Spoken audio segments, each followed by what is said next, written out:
yes. Anda boleh sebut yes lah. Anda maksudnya kita akan ada sesi interaksi. Dan tuan-tuan dan puan-puan, just nak kongsikan dengan anda, bila kita sebut tentang adult learning ni consists of 10, 20, 70. Berapa ramai yang first time dengar ratio ni? 10, 20, 30. Kalau first time dengar ratio ni, anda boleh komen. First time, silakan. So, bila kita sebut tentang adult learning, dia consists of 10, 20, 70. Berapa ramai yang first time tahu ataupun first time ratio apa ni kan? First time dengar ratio ni. Okay, thank you so much Atika, Puspasari, terima kasih, Puan Siti Badriah, thank you so much.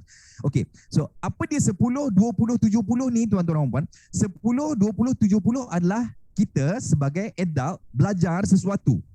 Dan kita faham ada yang daripada Brunei, ada yang daripada Sabah, ada yang daripada Sarawak, ada yang daripada Kelantan, ada yang daripada Terengganu, daripada mana-mana lah Dan kita nak, walaupun secara online, kita nak make sure anda akan dapat sekurang-kurangnya lebih daripada 50%. So tidaklah kita spend masa kita berada dalam majlis ilmu ni, kau belajar apa banyaklah aku belajar apa entah. So kita tak nak macam tu. Dan rakan-rakan semua, bila kita sebut tentang adult learning, ini adalah dia punya ratio-nya. So 10% ni apa dia? 10% ni ilmu itu kita akan dapat sekiranya kita berada dalam formal learning. Right? So formal learning ni macam dalam kelas lah Macam contoh, bayangkan dalam masa 2 hari tu saya saja bercakap So insya-Allah tuan-tuan dan puan, anda akan dapat 10% saja. So sayang ke? Sayang sangat tuan-tuan. Sayang sangat. Jadi tuan-tuan dan puan, daripada kita berada dalam formal learning saja ataupun dalam kelas, saya saja bercakap. So how if kita tingkatkan lagi kapasiti dapatan ilmu kita dengan another 20%.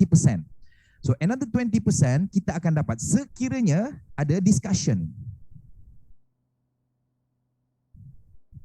Right? Discussion. Maafkan saya lah mungkin saya punya tulisan tu agak sikit discussion. Mungkin ada yang kata macam, tuan, ni bukan online ke? Ada discussion tuan pergi rumah saya ke? Macam, Assalamualaikum, saya datang ni.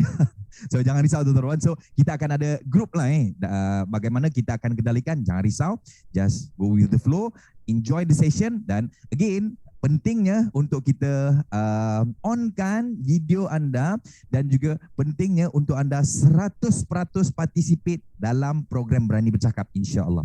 Dan tuan-tuan dan puan, next, kalau macam contoh, kita berada dalam formal learning, kita berada dalam kelas saja, pada masa yang sama kita ada sesi discussion. Maksudnya Puan Siti Zahra ada discussion dengan Puan Fazila, dengan Tuan Wan Hazli, dengan Tuan Syahril Rusli contohnya. So bila kita ada sesi discussion, pemahaman kita akan bertambah another 20%.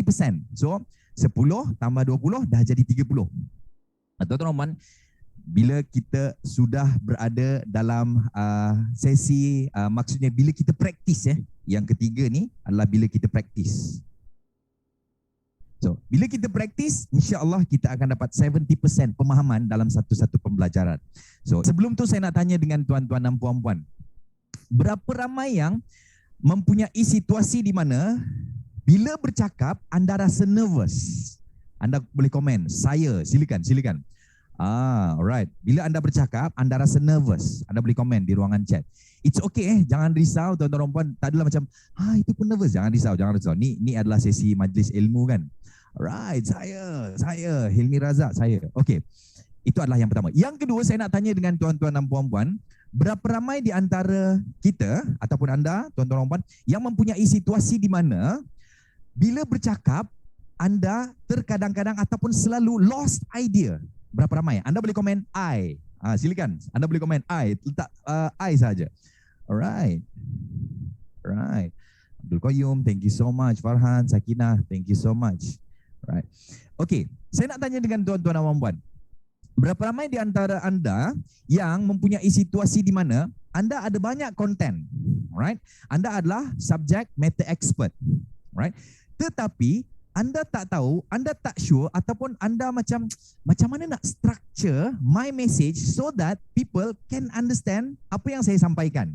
So again, tuan-tuan saya nak tanya dengan tuan-tuan dan puan, berapa ramai antara tuan-tuan dan puan yang mempunyai situasi di mana anda adalah subject matter expert, anda mahir tentang sesuatu, tapi bila anda nak sampaikan, contoh ini contoh, mungkin anda nak sampaikan A, B, C, D dan E contohnya kepada orang. Tapi bila anda perform saja, bila anda bercakap saja, bila anda start buka mulut saja, daripada A, B, C, D dan E kan, anda mula-mula anda akan cakap C dulu, baru D, baru B, baru A, baru D, baru E contohnya. Maksudnya percakapan tuan-tuan pun tak berstruktur, akhirnya orang tak faham. Berapa ramai yang mempunyai masalah tu? So anda boleh komen. Saya, silakan. Aha. Okey. So maksudnya tuan-tuan dan puan masuk dalam program yang betul lah. Alhamdulillah.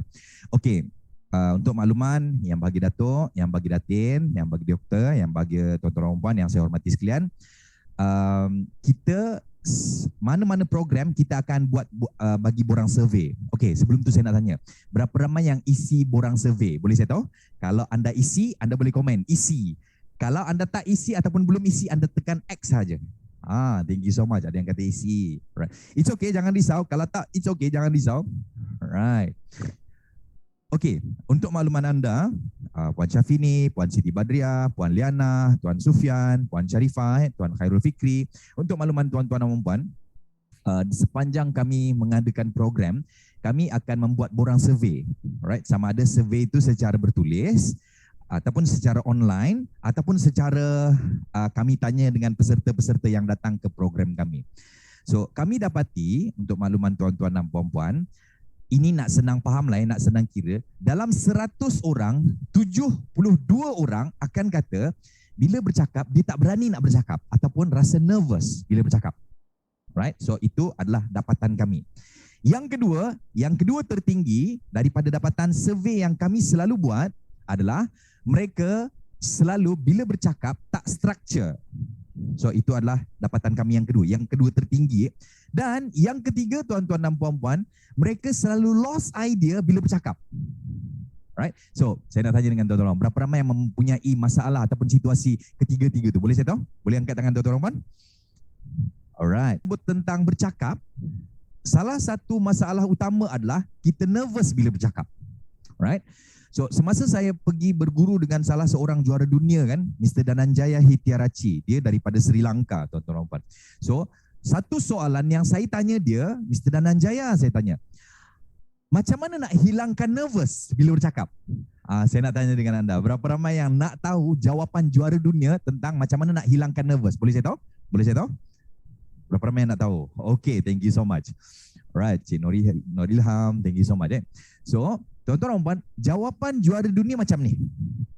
Dia kata dengan saya, Dananjaya Hitiarachi ni dia adalah World Champion Public Speaker 2014. Dia berasal daripada Sri Lanka. So, beberapa tahun lepas saya belajar dengan dia secara one to one. Saya ke Sri Lanka dan saya tanya soalan ni dengan dia. So, jawapan dia macam ni. Dia kata, Rizal, orang yang tak nervous ni ada dua je. So, anda boleh tulis lah. Face the nervous Tuan Ahmad Syukri. So again, rakan-rakan semua, ini jawapan juara dunia kepada saya. Dia kata Rizal, orang yang tak nervous ni ada dua je. So masa dia cakap macam tu, saya pun bersedia untuk menulis lah. Yelah, tuan guru kita kot, adab berguru kan, dia kena menulis kan. So saya pun sedia untuk menulis. Dan kemudian dia pun sambung. Dia kata Rizal, orang yang tak nervous yang pertama adalah orang gila. Macam aku nak tulis ke tak So macam alamak aku dah kena scam dah ni. Tapi betul, dia kata yes, orang yang tak nervous ni adalah orang gila. Orang gila je tak nervous. So itu yang pertama. Dan yang kedua adalah orang yang meninggal dunia. Macam aku nak tulis ke tak?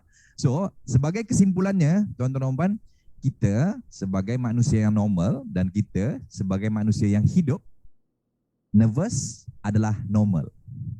Apa maksud teknik reframing? Teknik reframing ni bermaksud tuan-tuan dan puan. Tuan Sufian, okey Tuan Sufian. Okey, minum dulu. Okey, apa maksud teknik reframing ni? Teknik reframing ni di mana? Bermaksud kita framekan kita punya mindset. Contoh. Beberapa tahun lepas masa isteri saya sambung PhD dia di Monash University, kan lepas ialah kita ada Viva kan. So wife saya kata, "Bi, Macam mana ni? Minggu depan I ada Viva ni. Macam mana ni? Macam mana? So, tuan-tuan dan puan, bila kita ingat momen-momen kita present, kita akan nervous. Berapa ramai yang setuju? Kita rasa nervous bila kita ingat momen-momen kita nak present. Betul tak? Tuan Hazli, Puan Fazila kan? Kita akan rasa nervous. Jadi, teknik reframing, thank you so much Tuan Kamal Hafiz, Puan Hazika, alright, Puan Alimah. So, teknik reframing adalah teknik di mana kita reframekan mind kita ataupun otak kita ke event selepas presentation. Right? Teknik reframing ni di mana kita framekan mind kita, maksudnya kita fokus kepada event selepas kita punya presentation. Right? Jadi, dia akan jadi apa tuan-tuan dan puan? Dia akan jadi daripada nervous, dia akan bertukar kepada excited ataupun excitement. Macam, ya Allah, tak sabar nak habis. Sebab selalunya kalau habis kita punya presentation, yes, happy kan? Alright, thank you so much Cik Puan Salmiza. So selalunya habis saja presentation kita rasa lega, betul? Kita macam, yeah, aku boleh tengok movie, yeah, aku boleh makan kiochon. Nah, contoh kan. So, tuan-tuan dan puan, again, untuk teknik reframing adalah kita selalunya kita akan nervous bila kita fokus di event. Alright, macam contoh, pernah sekali tu tuan-tuan dan puan, saya pernah mengacarakan majlis yang disempurnakan oleh yang amat Duli Yang Maha Mulia Seri Paduka Baginda Yang di-Pertuan Agong. Oh, masa tu macam, ya Allah ya Tuhanku, harap-haraplah Tuhanku tak jadi datang kan. Macam itu je lah doanya kan. Sebab ya Allah, bukan main nervous tuan-tuan dan puan. So, bila kita faham benda ni, so saya instead of saya fokus kepada event itu ataupun masa hari berlangsung, saya akan fokus kepada hari selepas event tu. Jadi saya akan rasa excited. So itu dimaksudkan dengan teknik reframing. Right? So again, untuk teknik reframing ni adalah salah satu cara untuk kita kurangkan ataupun manage kita punya nervous. Jadi kita tidak fokus kepada event ataupun masa kita nak present nanti, tapi kita fokus kepada hari selepas kita event, jam selepas kita event. So nervous itu akan bertukar menjadi excited. Kita akan rasa macam excited sangat. Right? So, tuan-tuan dan puan dapat something tak? Kalau dapat, anda boleh komen. Dapat, silakan. Terima kasih Kak Adik kita dekat office Adik. Thank you so much Tuan Afiq, Kamal Hafiz, Puspasari. Terima kasih. Nur dapat, Mu'allimah dapat, Siti Zahra, Tuan Muhammad Sufyan, Zati dapat. How do focus after the event? Okay, macam mana kita nak fokus after event? Alright, macam mana kita nak fokus after event? Yang ni yang saya nak kongsikan dengan tuan-tuan dan puan-puan. Alright. Kadang-kadang kita rasa macam, alamak, macam mana aku nak fokus selepas event kan? Saya yakin dan percaya kita ada habit kita punya perangai kita. Right? Saya selalunya kalau habis satu-satu event, selalunya saya akan tonton movie. Ini saya lah mungkin Tuan Sufian, Puan Sakinah, Dr. Hafizah, Puan Atika, mungkin puan-puan dan tuan-tuan ada aktiviti-aktiviti yang anda dah set dah ataupun kebiasaan yang anda buat. Kalaulah selepas habis mana-mana event penting, mesti anda mungkin pergi ke makan KFC ke ataupun pergi bercuti ke. Contoh. Jadi, tuan-tuan, kita boleh fokus lepas event tu dengan apa yang kita suka buat. Ada yang suka makan aiskrim kan. Kadang gangguan event ganggu selepas event. Tuan Ahmad Syukri, kadang gangguan event ganggu lepas event. Yang tu jangan fikir dulu. Sekejap lagi saya akan kongsikan apakah amalan saya yang kedua. Kata Puan Hani, shopping.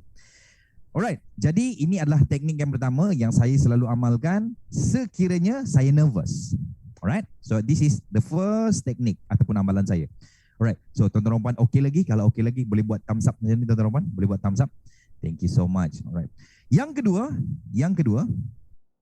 kedua adalah saya akan hafal Okey, sebelum tu pada rakan-rakan yang mungkin ada berada dalam ni, ada yang daripada TIC di Influential Club? Kalau ada anda boleh komen. TIC, silakan. Ada tak rakan-rakan TIC?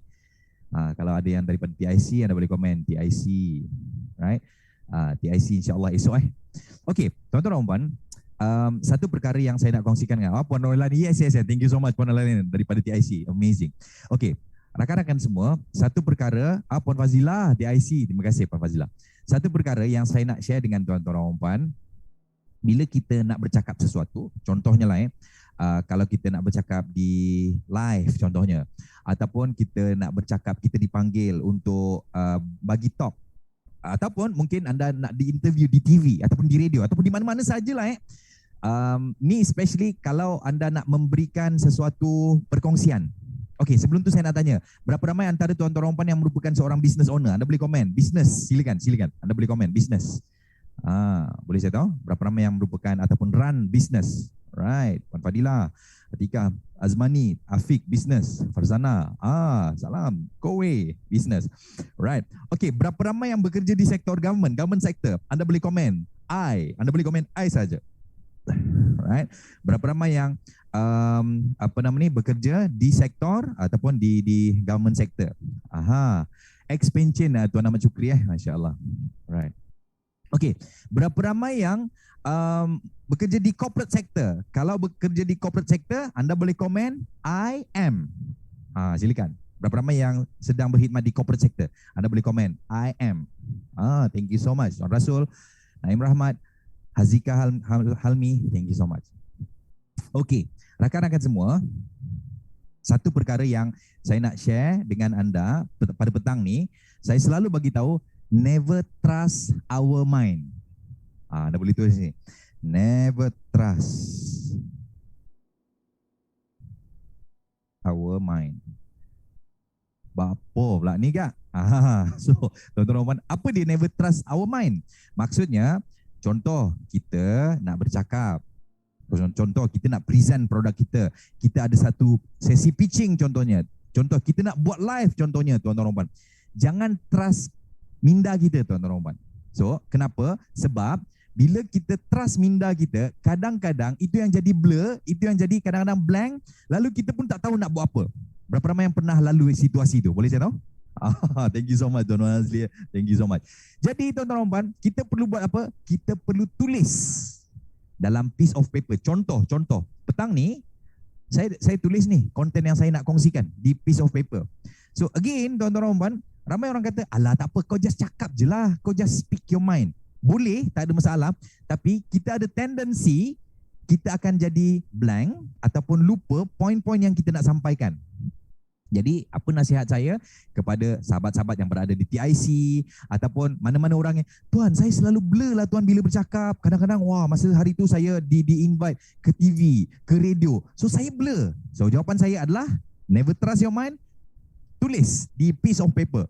Paling kurang tuan-tuan anda tulis di handphone, letakkan di WhatsApp ke. So anda tulis dalam point form. So sekurang-kurangnya itu akan menjadi reminder anda.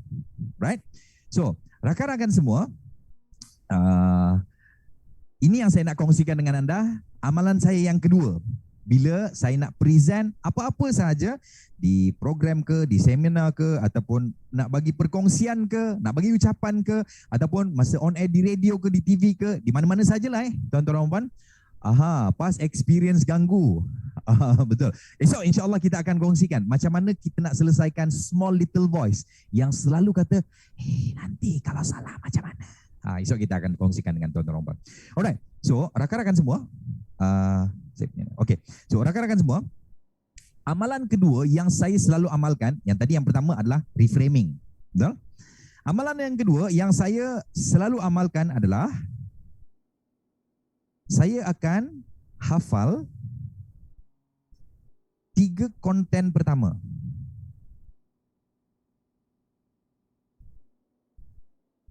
Right? Again, amalan kedua yang saya selalu amalkan adalah saya akan hafal 3 konten pertama. Right? Of course, kita tulis dia dalam piece of paper. Kita tulis. Right? So, saya akan buat apa? Contoh, saya akan kongsikan 10 konten. Ini contoh tuan-tuan. So, 3 konten utama, 3 konten pertama tu, saya akan make sure saya akan hafal dulu. Saya akan hafal. Supaya, bila first 3 konten, saya familiar, dia akan membuatkan saya selesa ke konten-konten seterusnya. Right? Tapi again, ini adalah cara saya. Terpulang dengan tuan-tuan dan puan-puan. Saya selalunya akan tulis apakah perkara-perkara, apakah konten-konten yang saya ingin sampaikan. Contoh kan, kalau anda selalu dengar ataupun pernah dengar perkongsian saya di IKIM ataupun perkongsian saya di Labuan FM contohnya. Anda dengar macam, lancarnya Tuan Rizal. Aku tulis tu. Maksudnya saya ada point. Dan tuan-tuan dan puan, selalunya saya akan hafal 3 konten yang pertama. Alright? Dan selepas saya hafal 3 konten yang pertama, tuan-tuan dan puan, amalan saya yang ketiga adalah saya buat mind rehearsal ataupun mind practice. Maksudnya, tuan-tuan dan puan, sebelum saya nak bercakap, sebelum saya nak present, sebelum saya jumpa orang, sebelum saya on air, sebelum saya live, saya akan buat mind rehearsal dulu. Aku nak cakap ni, tapi dalam mind lah, dalam mind. Saya akan buat mind rehearsal. Right? Tuan-tuan dan puan, dapat something tak ni? Kalau dapat, anda boleh komen. Dapat, silakan. Okey. Macam mana kalau tiba-tiba disuruh bercakap? Yang tu kita ada jawapannya esok. Kita akan kongsikan dengan tuan-tuan dan puan-puan bagaimana nak handle situasi di mana sekiranya anda diminta untuk bercakap secara impromptu. Ada tools yang saya akan kongsikan dengan anda dan the best part, tools ni adalah actionable. Right? So that is why tuan-tuan dan puan, kalau anda join program Berani Bercakap, insya-Allah anda akan dapat cara, teknik macam mana nak bercakap secara spontan. Alright, alhamdulillah dapat. So ini adalah amalan saya yang ketiga. Right? Dan yang terakhir, yang keempat. Wah, kita dah pukul 49 minit kan? Alhamdulillah. So yang keempat, tuan-tuan dan puan, yang ni kepada rakan-rakan our Muslim brothers and sisters lah. So ini adalah amalan saya. So again, amalan saya selalunya saya akan, ni yang keempat, saya akan berdoa. Right? Macam klisenya, aku pun doa lah. Contoh-contoh. Tapi ini adalah saya punya amalan, which is sebelum doa, saya akan buat apa tuan-tuan dan puan? Saya akan, first kali saya akan baca Fatihah. Surah Fatihah. Surah Al-Fatihah. Right? Dan Fatihah yang pertama, saya akan hadiahkan kepada Nabi SAW. So again, term dia hadiahkan. Nabi SAW tak terima sedekah kan. So again, keempat, amalan saya yang keempat adalah saya akan berdoa, tapi saya punya tertib doa tu ada 4 lah.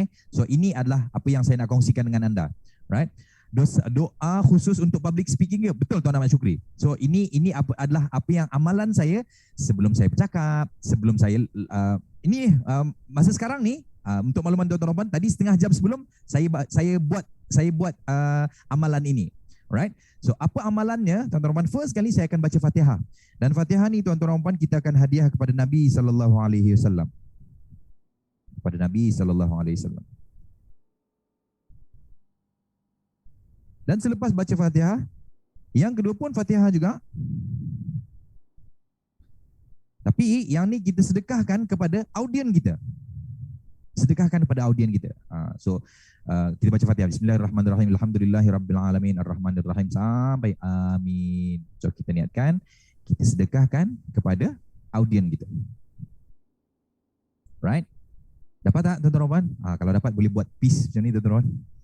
Thank you so much. Right. Puan Farzana, wah, smart belakangnya, Cik Puan Farzana. Langit biru langit biru. Amazing. Okay, yang ketiga. Right, yang ketiga. Selepas saya, wow, audience peace. Selawat boleh add tak? Yang ketiga tuan. Yang ketiga selawat ke atas Nabi. Selawat 11 kali. Yang ketiga, selawat 11 kali.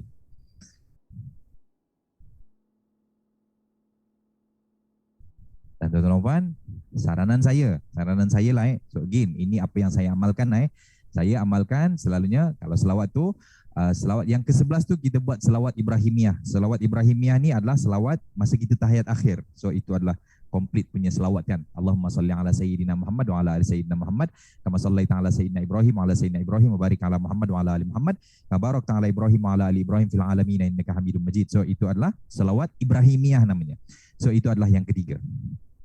Dan yang keempat, barulah kita doa. Tapi doa ni tuan-tuan ada skripnya.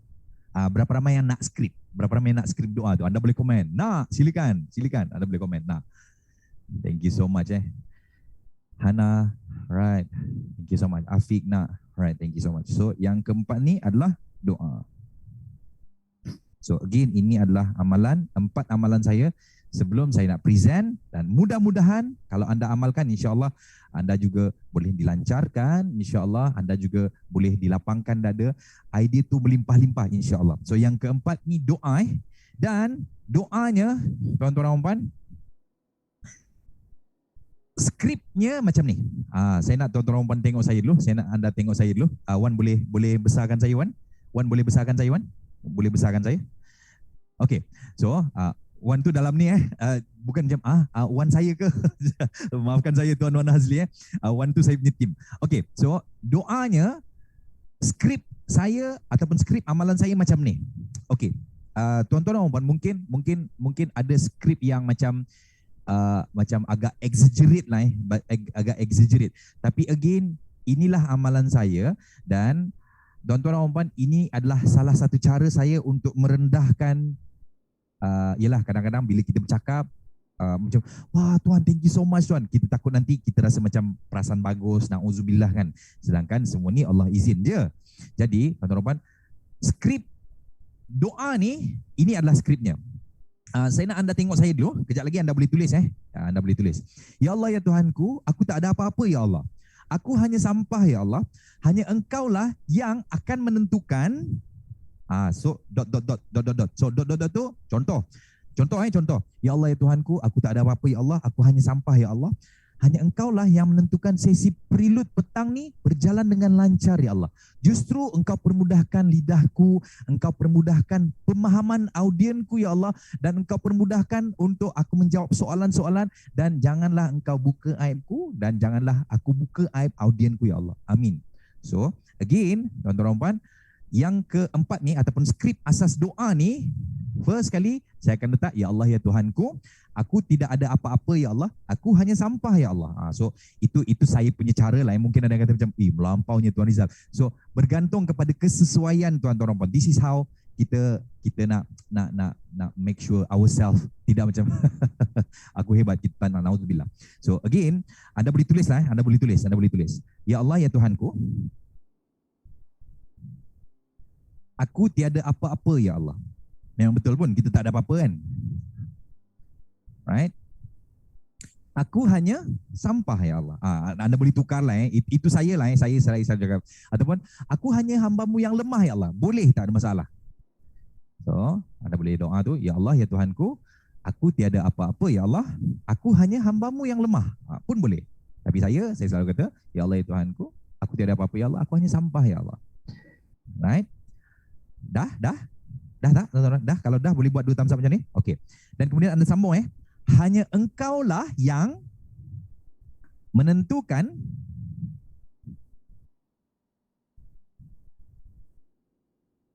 right. So again, ayatnya adalah hanya Engkaulah yang menentukan, dan kemudian dot. So apa dia dot tu?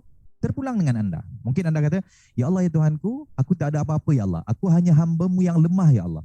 Hanya Engkaulah yang menentukan perbualan aku dengan bos ataupun dengan KSU berjalan dengan lancar ya Allah. Ataupun hanya Engkaulah yang menentukan perbualan aku dengan suamiku malam ni, aku nak minta dia beli gelang je ya Allah. So izinkanlah ya Allah. Contoh. So terpulang dengan tuan-tuan dan puan-puan, dan please make sure benda tu spesifik tuan-tuan dan puan. Lebih spesifik dia lebih bagus. Alright. So again, tuan-tuan, yang keempat ni adalah doa yang spesifik, dan ayat doa itu seperti yang saya mention, ya Allah, ya Tuhanku, aku tak ada apa-apa ya Allah, aku hanya hamba-Mu yang lemah ya Allah. Hanya Engkaulah yang menentukan dot. So andalah yang sambung dekat belakang. Hanya Engkaulah yang menentukan bual bicaraku dengan bakal suri rumah tanggaku ni berjalan dengan baik ya Allah. Contoh. Betul, betul Tuan Ahmad Syukri. Maksudnya kita doa ikhlas betul-betul yang kita ni lemah. Dan again tuan-tuan dan puan-puan, kita sebenarnya tak ada apa-apa. Saya sebenarnya saya selalu meletakkan diri saya bahawa kita tak ada apa-apa pun. Kalau macam contoh kita boleh bercakap di hadapan orang ni sebab apa tuan-tuan? Sebab Allah tutup aib saya je sebenarnya. Kalau aib kita terbuka, tuan-tuan tak confirm lagi, tak sure lagi, kita boleh bercakap depan orang. Berapa ramai yang setuju? Anda boleh komen. Setuju. Alright. So again, rakan-rakan semua, bila kita sebut tentang amalan saya, yang keempat adalah doa. Doa. So doa tu ada 4 sequence. So first kali kita baca Fatihah, dan Fatihah itu kita hadiahkan kepada Nabi SAW. Itu yang pertama. Dan yang kedua tuan-tuan, baca Fatihah juga. Fatihah yang kedua ni kita sedekahkan kepada audien kita. Right? Kita sedekahkan kepada audien kita. Dan yang ketiga, kita selawat ke atas Nabi 11 kali. Dan the best selawat adalah selawat Ibrahimiyah. Dan yang keempat, doa. Dan doa tu adalah doa yang spesifik. Betul kata Tuan Ahmad Syukri, doa yang betul-betul ikhlas dan merendahkan diri kita. Dan kalau anda tanya saya, itu adalah betul, boleh sedekah kepada mak ayah Tuan Tama. Betul Tuan Ahmad Syukri. Dan yang keempat, tuan-tuan, skrip yang saya selalu baca, ya Allah ya Tuhanku, aku tak ada apa-apa ya Allah, aku hanya macam contoh saya mention tadi, aku hanya sampah ya Allah, hanya Engkau lah yang menentukan program Berani Bercakap berjalan dengan lancar ya Allah, justru Engkau lancarkan program esok ya Allah, Engkau jauhkanlah kami daripada mengadu domba ya Allah. So kita doa secara spesifik insya-Allah.